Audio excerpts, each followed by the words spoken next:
Hey everybody, this is a real quick video in case you have Huawei Freebuds SE2 Bluetooth earbuds and you need to do a hard reset to the factory default settings on them.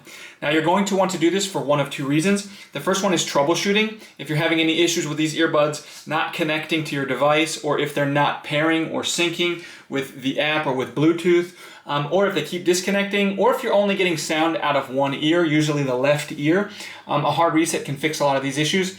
The other reason is if you want to just set these earbuds up again as a new set of earbuds, like they're just coming out of the box with all of the pairing history deleted, this is a step that will do that for you. It's really simple to do.